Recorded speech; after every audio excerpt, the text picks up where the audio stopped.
And now we continue on with number 11 in our series on how to interpret Scripture. This one's entitled The Bible and Prophecy. And we were talking last week, as we discussed the Bible as history, about prophecy in terms of what Daniel went through. Now, the first part of Daniel is very clearly historical, all about his dealings with Nebuchadnezzar, Belshazzar, and so on.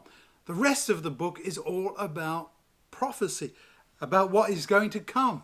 Now, interspersed with the historical aspects, we have not only Nebuchadnezzar being worked on, as it were, by Daniel and God to try and convince him about the truth about God, but also a depiction of the future there in Daniel 2. So that's also prophetic because it's looking ahead. We start with Babylon, the head of gold, Medo-Persia, the chest and arms of silver, and then the thighs of brass, looking forward to Greece, and then the legs of iron, which are Rome, and so on. And then we have that big sweep of history before us until we suddenly see this great rock, this stone that's cut out of this mountainside without human hands, which comes and smashes that statue to pieces, and it blows away in the wind.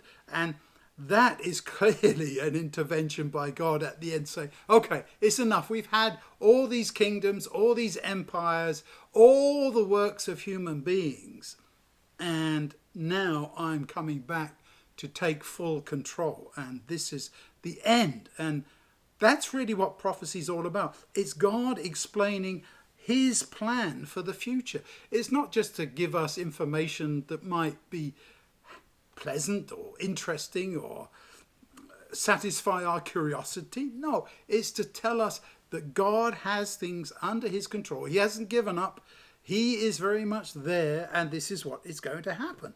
You have that in Daniel 2, Daniel 7, Daniel 8, all this material for this time. We're also told in John 14. Well, let's look that one up. John 14 and verse 29. These are the very words of Jesus as he speaks to his disciples. And I think we should pay attention to what he's saying, because we too are Jesus' disciples. John 14 and verse 29. I've explained this to you now before it happens, so that when it does happen, you will be convinced.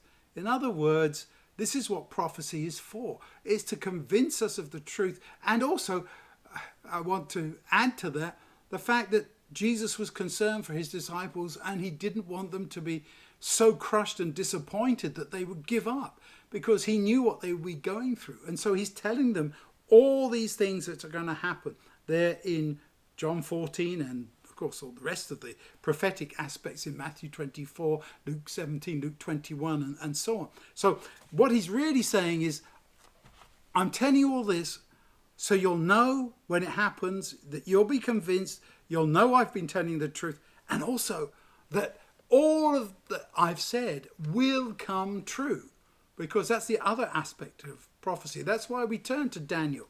It's not simply to say, yeah, he predicted all those different things under the inspiration of God. God gave him those messages. No, it's to say that because those things did happen, everything that is still future is going to happen. Look at Revelation, same thing applies.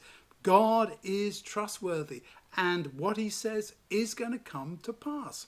That is what prophecy is for.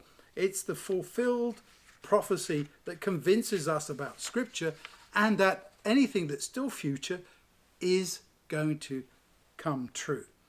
So we're told here about prophecy. Adam White comments on this. In the Revelation, all the books of the Bible meet and end. Here is the complement of the book of Daniel. One is a prophecy, the other a revelation. The book that was sealed is not the revelation, but that portion of the prophecy of Daniel relating to the last days. This is going to be the final end, the consummation, the vindication of God and his character. I just look forward to that day. I long to be there, don't you? When prophecy will be over. It says that prophecy will cease there in 1 Corinthians 13, but because we won't need it anymore, because we'll be there with God. But the important thing is that we hold on to it now, because we know that in the future God will be home with us and we will live with the Lord forever. What a wonderful hope. Let's hold on to that.